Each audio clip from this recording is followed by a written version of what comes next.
Saya mendengar kabar berpulangnya Glenn Fredly Rabu malam. Saya tengah bersiap menuju live Mata Najwa di studio ketika Dr. Tompi menyampaikannya. Tidak mungkin, mana mungkin. Saya masih berupaya menyangkal apa yang saya dengar dari Dr. Tompi. Sampai akhirnya saya menyerah dan kami bertangis-tangisan di telepon. Terakhir kami saling berkabar ketika Narasi mempersiapkan konser musik donasi di rumah aja. Kakak Glenn memang sakit ketika itu.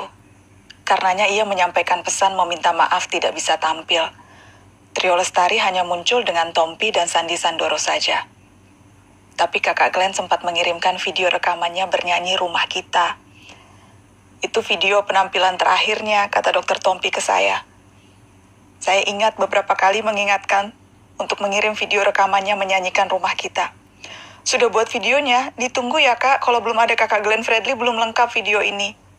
Berulang kali saya menerornya ketika itu. Video itu akhirnya ia kirimkan.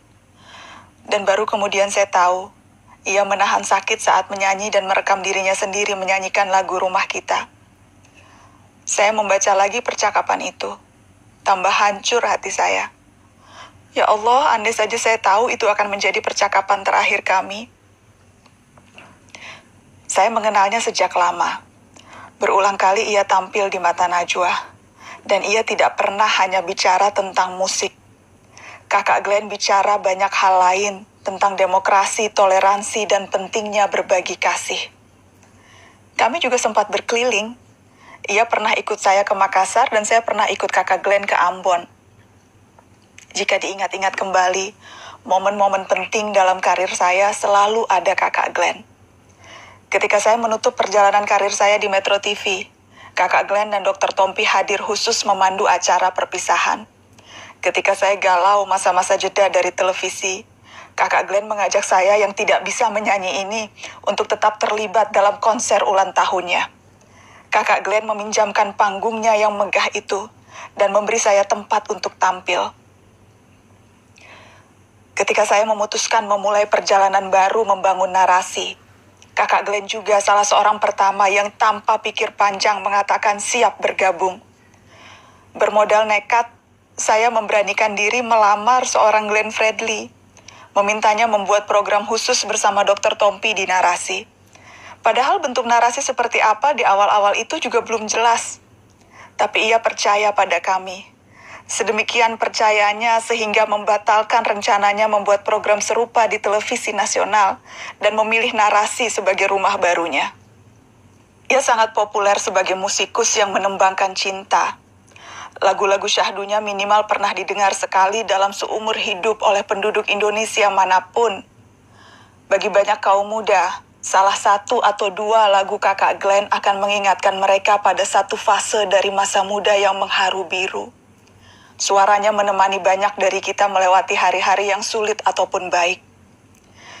Tapi percayalah, hayat dan karya kakak Glenn bukan cuma tentang cinta dalam pengertian romansa.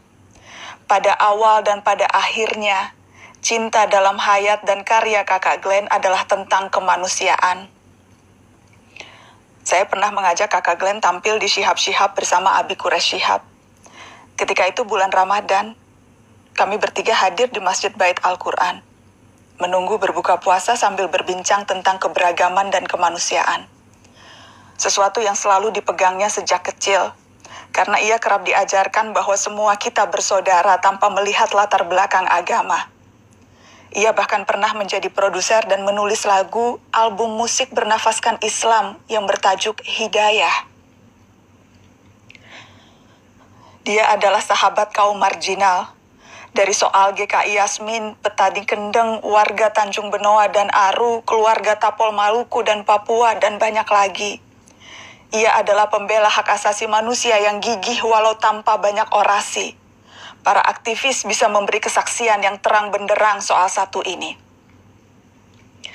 Dan sekali lagi tentang cinta dalam kehidupan kakak Glenn, mungkin Indonesia Timur adalah cinta terbesarnya.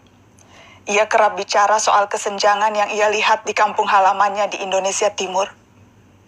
Tidak, ini bukan tentang Ambon atau Maluku yang merupakan tanah kelahirannya belaka, tapi seluruh tanjung dan selat pantai dan bukit, hutan dan desa-desa di seluruh pelosok timur Indonesia. Berkali-kali di setiap kesempatan ia tak pernah lelah berbicara tentang timur Indonesia. Dengan caranya sendiri ia selalu mengingatkan kita bahwa Indonesia bukan hanya Jakarta atau Pulau Jawa. Glenn Fredly adalah juru bicara dengan suara paling indah tentang keberagaman Indonesia. Dan betapa keberagaman itu masih timpang di sana-sini. Dan tugas kita bersama untuk memperbaikinya dengan segala cara yang kita bisa. Bukan hanya belantika musik yang menanggung. Bukan cuma penggemar setiamu yang merana. Indonesia dan peran-peran kemanusiaan yang pernah kau isi itu ikut merasa kehilangan, Kak. Tadi malam saya memberitahu Abi Kures soal kamu, Kak Glenn. Abi Kures kemudian berucap, kita yakin bahwa rahmat Tuhan yang maha luas menyentuh semua makhluknya.